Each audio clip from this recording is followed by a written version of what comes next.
tell me.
It was good. Yeah, yeah. It's a two-parter, but I know where he's going. I mean, he sets it up like, which one of these mountains do I think is Mount Sinai? And he tells you right at the beginning. And then he does a little preview at the end about the next one. He tells you this is it. You do a little scorecard, and he goes out of his way to say this doesn't work, this doesn't work. But the third mountain he presented was really intriguing. It's one I had heard, and the guy he had make the case is an archaeologist that's done a lot of good work in Jericho that I like. And so it was intriguing. And it lacked some of the evidence. There's not a cave or a lot behind it and stuff like that. But it was interesting. Right on the there's major highways back then. We don't think about it, but there's King's Highway goes right up through the land, and there's one that connects basically Egypt and Midian, and it comes right there from Mount Range, and it was really fascinating. I love that stuff.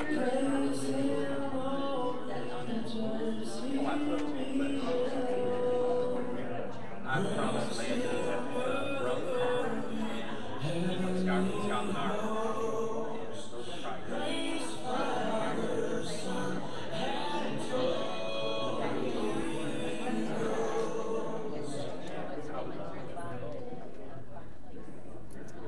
I live there so that I can read before this. I like to do a Reformation tour. I like to do some family finding of the game back all the way to Ireland and Scotland. I would love it. When I was a kid, and it's like,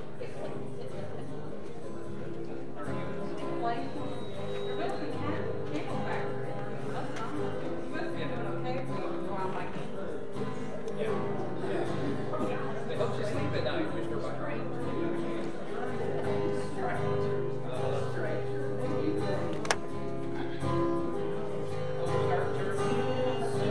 Sweet to trust in Jesus, just to take Him at His word, just to rest upon His promise, just to know the saith the Lord.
sang as they welcomed his birth. Glory to God in the highest, peace and good tidings to earth. Tell me the story of Jesus, light on my heart every word. And tell me the story most precious, sweetest that ever was heard. Resting alone in the desert, tell of the days that were past. How for our sins he was tempted, yet was triumphant at last. Tell of the years of his labor, tell of the sorrows he bore. He was despised and afflicted, hopeless, rejected, and poor. Tell me the story of Jesus, write on my heart every word. Tell me the story most precious, sweetest that ever was heard. Tell of the cross where they nailed him, writhing in anguish and pain. Tell of the grave where they laid him, tell how he liveth again. Love in that story so tender, clearer than ever I see. Stay, let me weep while you whisper, love paid the ransom for me. Tell me the story of Jesus, write on my heart every word.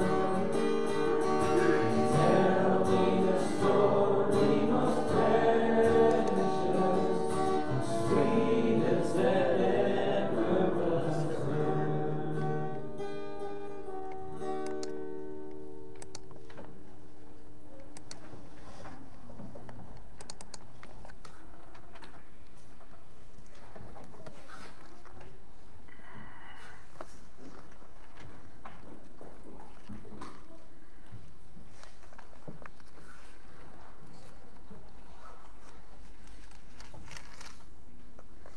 Well, before we get started, let me tell you, I did share a bit of a small lie with you today. Your reading for this week, I told you you're reading one chapter a day. That was a lie, come to find out. It was misinformation. If you're on the left, it's misinformation. If you're on the right, it's disinformation. So I'll let you decide what it is. You're reading 2 chapters a day this week. On Friday, you're reading 3. So I hope that's not too much for you, right? But we are concluding this week. We've been looking at Ephesians. We looked at Ephesians 5 Wednesday, looked at Ephesians 6 this evening. And so we'll pick up Philippians 1 and 2 tomorrow. So on Monday and Tuesday, in 2 days, you'll read through a whole book of the Bible. And on 2 more days, Wednesday and Thursday, you'll read another whole book of the Bible. And on Friday, you'll read a whole book of the Bible. So by this time next week, you can brag, I read 3 books of the Bible. There you go. So I hope you're able to keep up with your reading that we've been working on these last several months. We'll grab your Bibles and turn to Ephesians chapter 6. Ephesians 6, no doubt a passage that we are familiar with, but one that I think is crucial, particularly what it is we talked about this morning with the Giants, that if we are to engage in battle, and this is clearly a battle passage, we must do so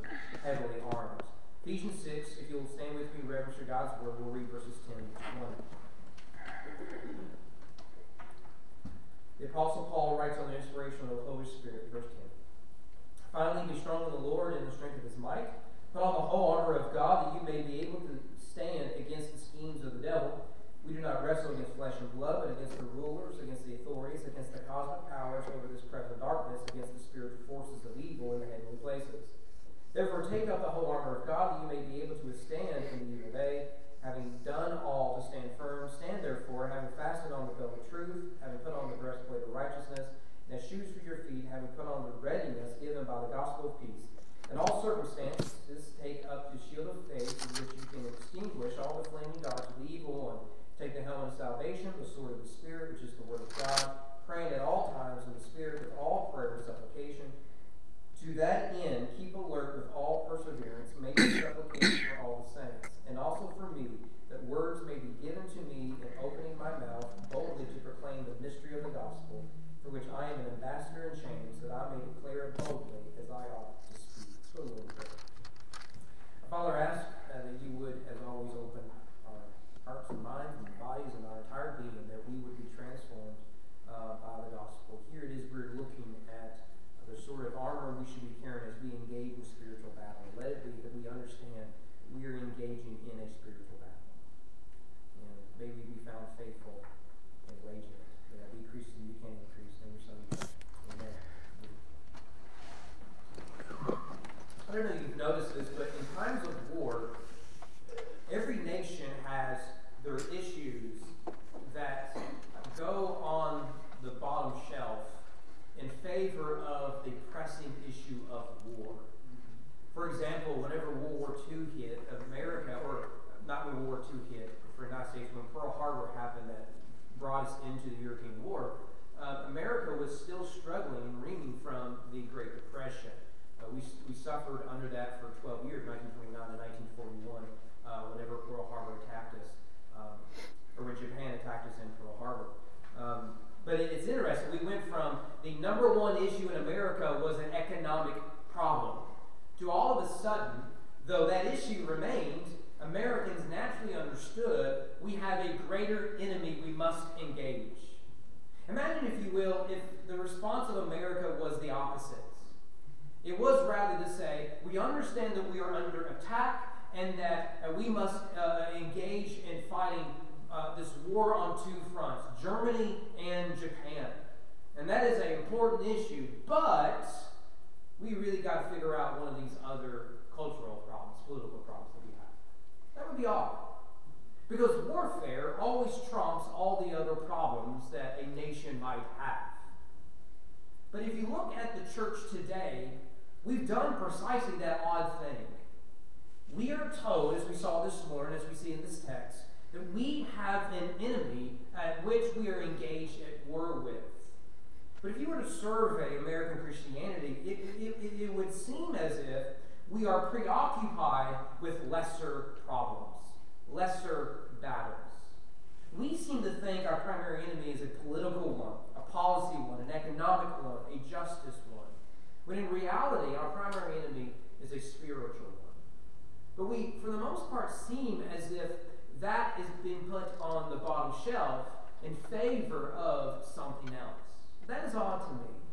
It is as if we are woefully unaware, or perhaps woefully uninterested, in who our real enemy is and engaged in. If we can deal with our spiritual enemy, these other issues, I believe, can be better understood and fought. Let's start here in Paul's letter here by looking at the command, verses 10 through 12. You see, finally be strong in the Lord and the strength of his might. Put on the whole armor of God, that you may be able to stand against the schemes of the devil. We do not wrestle against flesh and blood, but against the rulers, against authorities, against the cosmic powers over this present darkness, against the spiritual forces of evil in the heavenly places. You need to note that what Paul does is two things. First thing he tells us in these verses is that we are engaged, whether we know it or not, whether we will fight it or not, in a spiritual war. In fact, it's really much larger than that. What Paul's been doing in Ephesians, and you've read through it this week, is he's been building up to this point. Paul identifies for us in the Ephesian letter who our real enemies are. If you will, we've done this before, go back to Ephesians chapter 2. Ephesians 2 brief, we'll look at really 1.5 verses, but 2 verses here.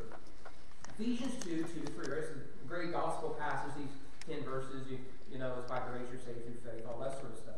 But notice there, starting in verse 2, in which you once walked, that is the gospel, or sin, following the course of this world, following the prince of the power of the air, the spirit that is now at work in the sons of disobedience, among whom we all live in the passion of our flesh, carrying out the desires of our body. In these 2 verses, which you have what Paul does for us, he identifies for us our 3 primary enemies. We are at battle with these 3 enemies. First of all is the world. That is our external enemy, the enemy that is out there. John picks up on this in 1 John 2. For all that is in the world, lust of the flesh, lust of the eyes, pride of life, right? Boastful pride of life, right? So that is from the world. Many souls have been wooed away from the gospel in favor of worldly wise man, to use John Bunyan Poet's Progress term. In fact, we can look at it in the kingdom parables of the sower. You remember the one that lands among the thorns, what happens? It grows, but then it gets choked out by the cares of this world. This is why it is imperative for Christians to become aware of the empty trends and philosophies of the world and how the gospel is better. I am starting to reach an age where I've been in the church pushing 40 years now, to where I've seen every worldly trend the church went along with, without ever the wisdom to see that this is yet another trend. Trends in music, trends in outreach, trends in church government, trends in preaching, trends. And we must be aware of the trends of this world, from materialism to scientism to naturalism to instant gratification. And we must not fall for that. For the world is constantly trying to woo us away. Another enemy is the flesh. We have the world, introduced here in Ephesians 2. The flesh, you see there in Ephesians 2, verse 3. If the world is our external enemy, the flesh is our internal enemy. Jesus addresses this in Mark chapter 7. For within, out of the heart of men, proceed evil thoughts, fornications, thefts, murders, adulteries, deeds of coveting, wickedness, as well as deceit, sensuality, envy, slander, pride, of foolishness. All of these things proceed from the inside. Jesus will say elsewhere, it's out of the abundance of the heart the mouth speaks. So bad enough that you have pressure from the outside, you have weakness from the inside. And so it is, as we are trying to keep from being wooed from the world, we are having to fight against the desires of the flesh. This is why it requires strength in order to wage war, not against those other people, but really against our own selves. And that leads, thirdly, we saw there in Ephesians 2:2, and we see it here in Ephesians 6. Our third enemy we can call the devil. This is our spiritual enemy. Satan is indeed active in the world today. Though defeated, he still continues to rage. He is like a mortally wounded lion that is still dangerous. 1 Peter 5:5 describes us, be of sober spirit, be on the alert. Your adversary, the devil, prowls around like a roaring lion, seeking someone to devour. Same thing is Revelation 12. For this reason, rejoice, O heavens, and you who dwell in them. Woe to the earth and the sea, right? So you don't want to be here when this happens, right? Because the devil has come down to you having great wrath, knowing his time is short. You understand then that what America needs is not for a change of parties. What your marriage needs is not for your partner to change. What we need is to realize that what our real enemies are, the world, the flesh, and the devil. And to ignore any of them is to surrender to them. We are fighting a war on 3 fronts. We had better be prepared for it. In fact, that's Paul's second point here in Ephesians 6, right? The first is who your enemy is. Your enemy is an external one, an internal one, a spiritual one. And in Ephesians 6, he's primarily concerned with that spiritual one, although we can apply it to the others. And so he tells us of the principalities and the powers of the air, the heavenly places, all that sort of stuff. But you'll notice the second thing he wants us to do is, because that is true, our response must be to be ready. On at least 3 occasions in these 10 verses, Paul exhorts us to be ready for battle.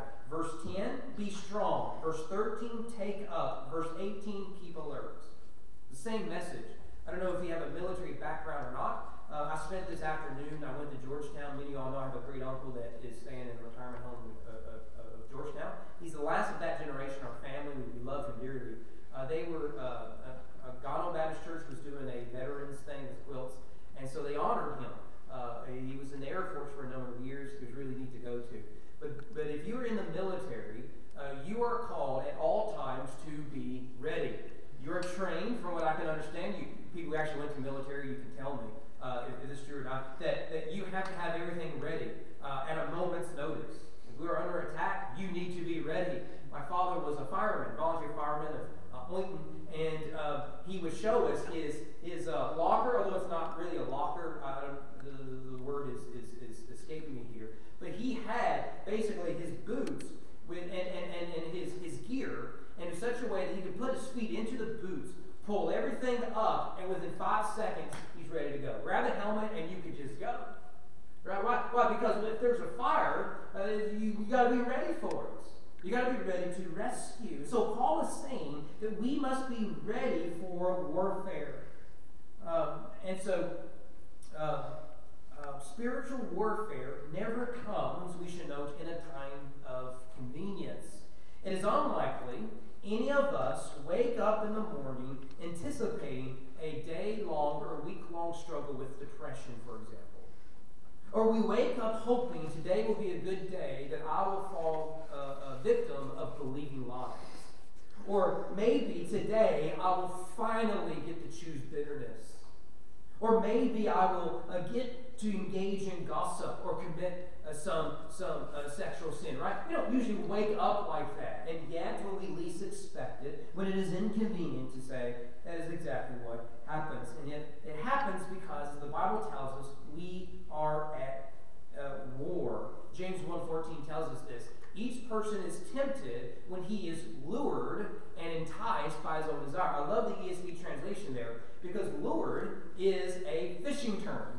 The Greek term here is a fishing term. It is a bait on a hook, right? You get how fishing works. And so it is. Temptation is like a fish who sees a worm, a cricket, whatever it might be. He sees it and they say to himself, self, I want a cricket today.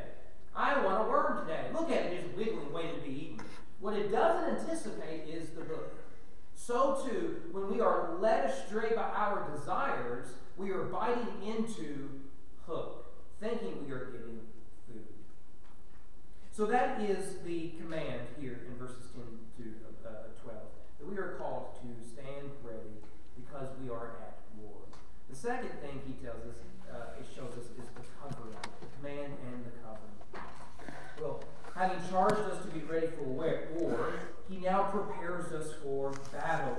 And what Paul does here is you ever see like these war movies, right? Lord of the Rings or something like that, where as the scene is building up to the big climactic battle, you know it's going down, right?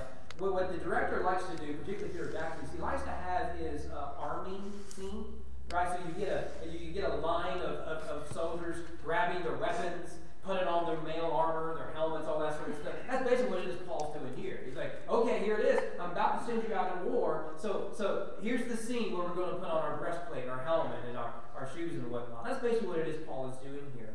And what he shows us is, what does a ready Christian look like? To go back to my father and being a fireman, if his gear was a suit and a tie and a pocket protector, that's not going to be very practical in a grass fire. I'm guessing. I'm no expert, right? But I do have access to the internet, right? And I did stay at a Holiday Inn. There was a story about it. The youth had never seen that commercial, right? Anyway, so then what is our gear? What is our armor? The first is the belt of truth. The belt of truth. Now, I want you to do me a favor as we go through these. Pay closer attention, not to the armor, but what the armor represents. So here, you have a belt, and that is good. But I want you to pay more attention, it's not to the gear, but to the principle. Pay attention to the truth. Why is it do we need to be girded with truth? It's because of spiritual warfare, we tend to believe lies. And oftentimes lies are fed to us at our area of vulnerability. If we start to convince ourselves of X, even if X is a lie and not true, or a half-truth that can be manipulated, that is the area where we need the truth the most. It is amazing how we can easily be manipulated into bad things because in an area of vulnerability, we have chosen to believe lies. Rather, we need to be girded with the truth. Jesus warns us that lies are demonic. John 8:44, you are of your father the devil. That's how you win friends.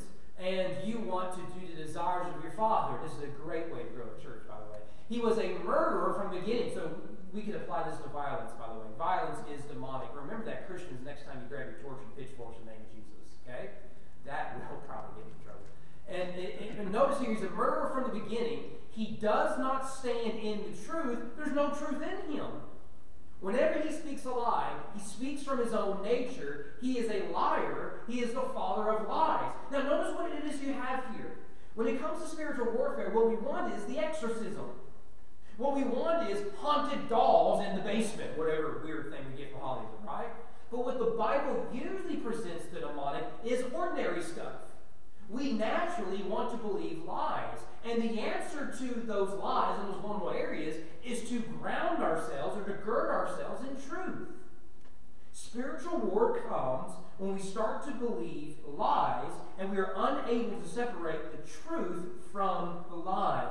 No doubt we've had days where we've heard voices of accusation and lies that berate us to the point we want to believe them. I am a failure. I am broken. I am terrible. I am a bad mother. I am a distant father. I am this. I will always be this. I've always been this. What so-and-so said when I was a child, the experience I had, this must be who I am. But if God is truth, then his word and his promises are truth. Not abstractly, but personally. What has God in Christ said about this? One of the great exercises I like to do, we actually did this at youth camp this past year, is we did something like it, is whenever I see someone believing lies, and they go down this spiral, as I like for them to grab a piece of paper, write down every lie, right? I'm this, I'm that, and then I'll take them usually Ephesians 1, and I say, once you write down everything true that God says about you and I in Christ. And then with the two, they're very opposite, right?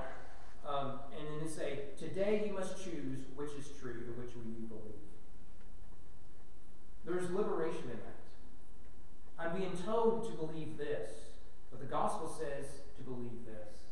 One is freedom, one is slavery. Gird yourself with truth. Secondly, we get the breastplate of righteousness there in verse 14. Righteousness. Here is both the declaration of righteousness and growth in righteousness. We don't have time to go into the theological minutiae, but both are true. You and I as Christians, when we come to Christ by faith, we are declared righteous. That is essentially the doctrine of justification by faith alone. That though guilty, we are declared righteous, justified on account of the finished work of Christ. And so he is both our judge and he is both our Savior here. And so being declared righteous, with the gift of the Spirit, we become righteous. And that is the journey of the Christian faith. And Paul says here that we must have the breastplate of righteousness. Why? Because moral failure happens when we are unarmed. When we forsake or forget the gospel, or when we let our guard down. To not be properly armed leads us down a dangerous path. Can I give you just a few examples of this? Maybe some areas that maybe we haven't thought about, maybe some that we have. Let's look at one. What is one area where we let our guard down? Maybe think this is a safe place, not that big of a deal. How about something like gossip? We love gossip. It's why the internet was invented, I think. Paul writes this in 1 Timothy 5. At the same time, these are the other widows, also learn to be idle as they go around from house to house, not merely idle, but also gossips and busybodies, talking about things not proper to mention. Now, if we ended there, we were like, yeah, that's a problem. I can tell you as a pastor, that's a problem. You can tell me, just as a family member, that's a problem. As a co-worker, that's a problem, right? This is how you ruin reputation, how you ruin lives, how you bring other people down, all in the name of self-righteousness, right? It is a huge problem, being a busybody and a gossip. But notice what he does there. I want younger widows to get married, bear children, keep house, and give the enemy no occasion for reproach. For some, it gets cut off there, for some have already turned aside to follow Satan. Did you notice that? Paul equates gossip with the demonic spiritual warfare. And how easy is it for us to say, well, I heard something, I needed to share it with somebody. I need you to understand you're engaging in spiritual warfare. This isn't heads turning on someone's shoulder speaking in Latin backwards. This is texting. This is direct messaging. This is lunch after church. And it ruins people. But what happens when we engage in that is we're no longer armed with the righteousness of Christ. Not that we've lost our justification. We have failed to be armed with righteousness. Let me give you another example here, and that is bitterness. What does Paul write in Ephesians 4? Be angry, yet do not sin. Do not let the sun go down in your anger. And we always apply that to marriage, right? But notice this. Do not give the devil an opportunity. Did you see that? The idea is a foothold. If you're trying to climb a mountain, you're trying to conquer something, you need that foothold just enough to get to the next step. And anger left unaddressed will corrode into bitterness that will consume you. The most miserable people you will meet in this life are people who never address the demonic sin of anger. They're just bitter people. Malice, animosity, anger, it's awful. They push everybody away because they refuse to forgive, they refuse to reconcile, they refuse to address the root issue that's driving their bitterness. And it is demonic. It has ruined countless churches. Countless churches. And what happens is we choose bitterness rather than righteousness. Let me give one more sexual sin. This is sort of obvious one, I would think. Stop depriving one another except by agreement for a time so that you may devote yourselves to prayer. Come together again. Why? So that Satan will not tempt you. Did you notice he just said there? If a couple are not together, ruin your prayer life. Ruin your marriage. It'll ruin your righteousness. Imagine that. And we all know it's true. What happens is we think we're safe here. It's not that big of a deal. And that is where the enemy steps in. But when we are covered with Christ's righteousness, we dare not surrender to unrighteousness. This is why we must engage in war against the flesh. And can I remind you that the letter of the Ephesians was not written to an individual named Ephesus. It was written to a church in a city called Ephesus. First Baptist Church of Ephesus, if it helps. He's calling on the church to say that if you want to grow in righteousness, you cannot and will not do it alone. Have you ever seen a soldier try to dress himself? You can't hardly do it, can you? Ever see a football player try to dress himself?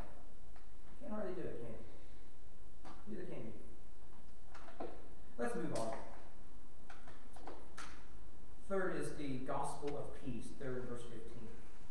And here we must choose between Christ or chaos.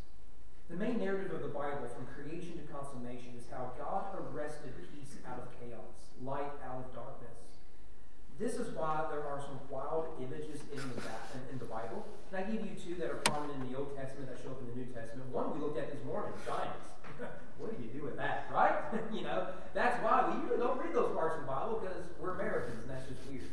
That's some wild imagery there. And how is it that God arrests control from such chaos? Or consider what it is the Bible says about dragons and Leviathan and all that sort of stuff. All of that is to show us how God takes the chaotic, God takes the wild, and he brings out of that peace.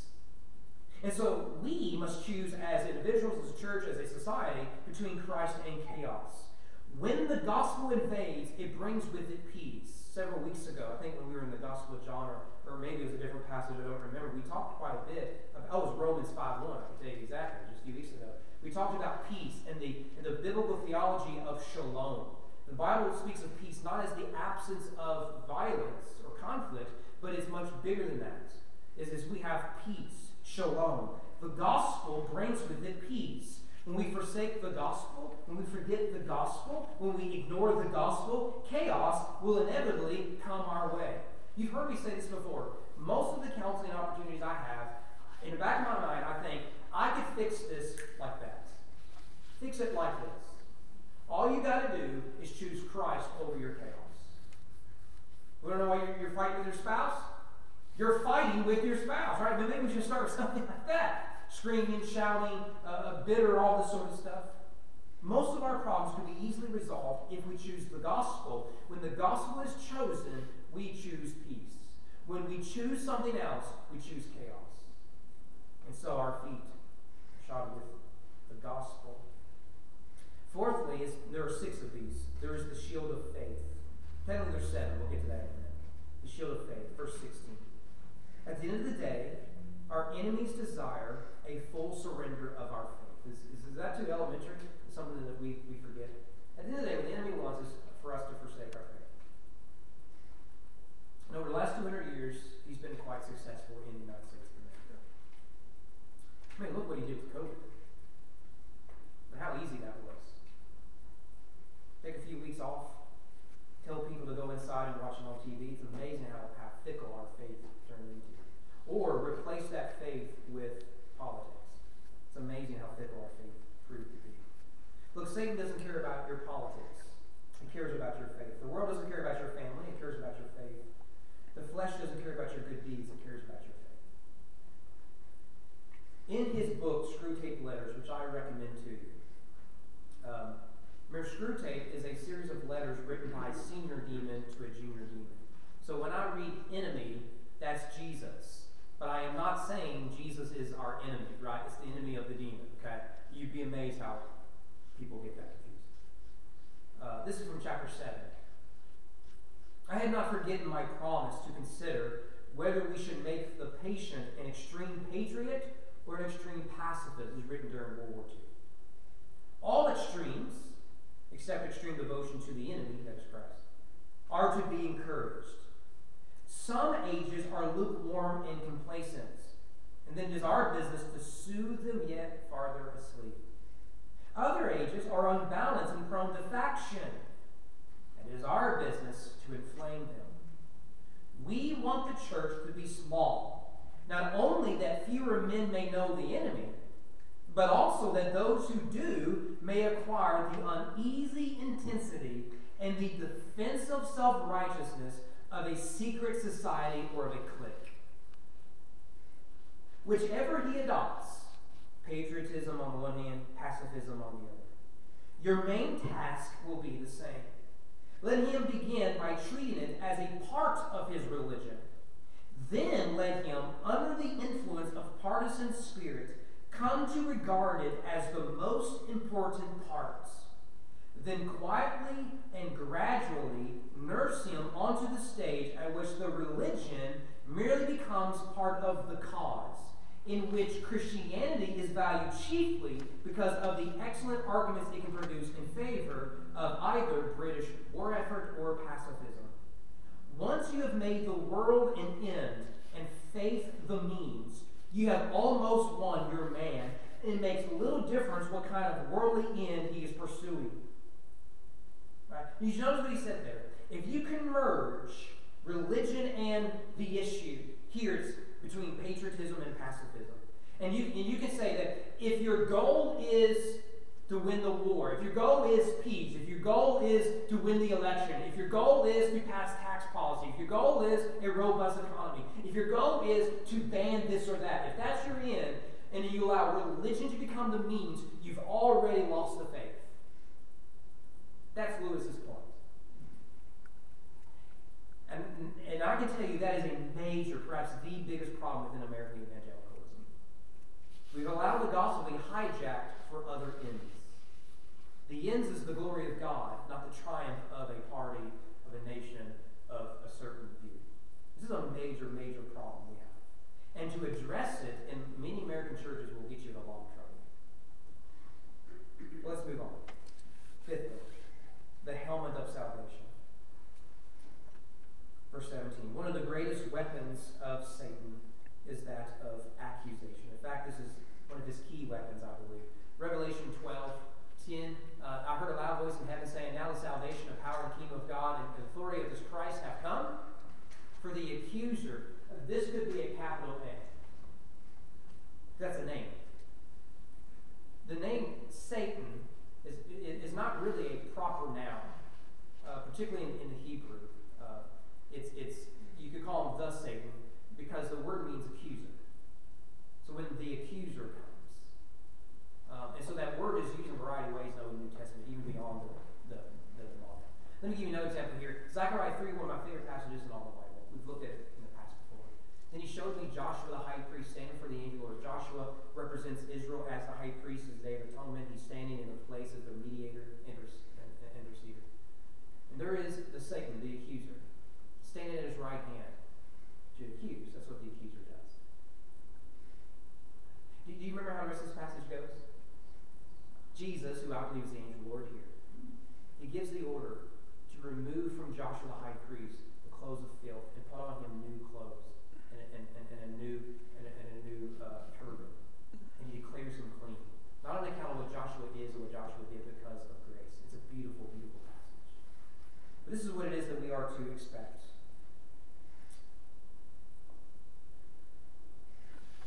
Without the helmet of salvation, you will fall prey to lives of accusation. You will fall prey to the lies of accusation.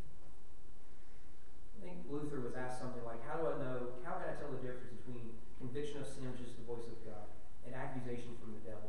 And Luther said something, I get this from Alistair Beck, he said something like, when my God speaks to me with sweet reasonableness. True. Because Luther understood we cannot forget the gospel. You can go to Warburg Castle in Germany, where Luther translated the Bible into German, which is a capital crime. And there's an ink block on the wall to this day, 500 years later, because he threw the ink block at the devil. Because Luther went through a period of real depression. He was alone in Warburg Castle because the king had ordered his execution. So his elector kidnapped him and hid him away so that no one could kill him. So he went through this period of depression and spiritual warfare. At one point, he picks up the ink block and just throws it at the wall. Luther understood coming out of that. He said, I had to choose salvation over accusation. Well, sixthly, the sword of the Spirit, verse 17. In many ways, this final piece of armory underlies the rest. We have Satan's battle plans because they've been revealed to us in the Word of God. Not only that, we are armed with a singular weapon, God's Word. Not human wisdom, not politics, not policy. The gospel of Jesus Christ is revealed in the Word of God. It is the foundation of truth. It is the revealer of righteousness. It is the assurance of peace. It is the confidence in our faith. It is the guarantee of salvation. It is the revelation of Christ.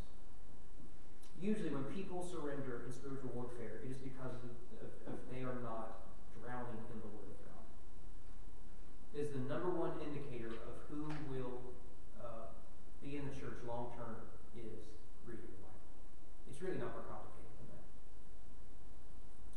A Christian who knows little of the Bible knows little of Christ. And to know little of Christ is to be weak in the battle. Why would we ever go to war without a weapon? Why would we think we can engage in spiritual warfare without Scripture? Well, that's the covering. You're tired. Let's quickly look at the charge. Verses 18 to 20. It is accurate to state that there are 6 pieces of army for the Christian or spiritual war. Paul actually puts a 7th one here. Notice what he does, verse 18. Praying at all times in the Spirit, with all prayer and supplication. To that end, keep alert with perseverance. Do you see that 7th weapon? The 7th piece of armor? It's prayer. It's amazing how many people read this passage and they miss this part out. For 3 verses, Paul exhorts his readers to pray and then to pray some more. First of all, pray for others, right? Verse 18. Praying at all times in the Spirit, right? Pray with supplication. That's intercession. Pray for others. Remember again, Paul is praying. Paul is writing to a church, not to an individual. This is why what we do on Mondays is so critical to the ministry of his church. We should pray with perseverance. We should pray with supplication. Not just that. Notice verse 19. He asks for a personal prayer. Verse 19. And also for me. The words may be given to me in opening my mouth boldly to proclaim the mystery of the gospel, for which I am an ambassador in chains, that I may declare it boldly as I ought to speak. Ephesians is one of several prison epistles. Philippians is one, Colossians is one, Philemon is another, to Timothy is another, right? Where Paul writes these letters from prison. And here he's saying that you must be armed, and here it is pray for one another. And he asks, pray pray specifically for me because I am in the depth of spiritual warfare. I know that if I surrendered to the preaching of the gospel, I would be free. And that is a strong temptation for me. Pray for me that I would be strong. And not just that I will be strong, but I will be given strength. Paul wants to be bold, not safe. So he charges the church that what will undergird a lot of this is prayer. Prayer. Lord, strengthen me today. Lord, make me alert today. Give me, help me to grow in righteousness today. Let me have the peace of the gospel today. Let me be crowned with salvation today. For today is another day by which the enemy seeks to devour me. Pray. Lord, I will lift up my loved one who sits on the other end of the church that I know by name and who are having real needs. Lord, I lift up so-and-so who I know right now is a real vulnerable moment as they begin this new journey in their life. Pray, pray, pray, and then pray some more. We can never win this war apart from prayer. Well, let us end with a song, shall we? I mentioned Luther earlier. I'm not going to sing it. I mentioned earlier Luther. He was reading through the Psalms, and he came across one. I think it's in the 30s. I didn't write it down, which is my mistake. And his most famous hymn, it's in your hymn book if you're interested. I don't know what hymn it is. But I'm sure you know it well. It's Mighty Fortress is Our God. Is a hymn about spiritual warfare. And though this world with the devil's field should threaten to undo us, we will not fear, for God has willed his truth to triumph through us. The prince of darkness grim, we tremble not for him. Sounds like a giant, doesn't it? His rage we can endure, for lo, his doom is sure. One little word shall fail him. That word above all earthly powers, no thanks to them abide. The Spirit and the gifts are ours through him who with us side. Let goods and kindreds go, this mortal life also. The body they may kill, God's truth abides still. His kingdom is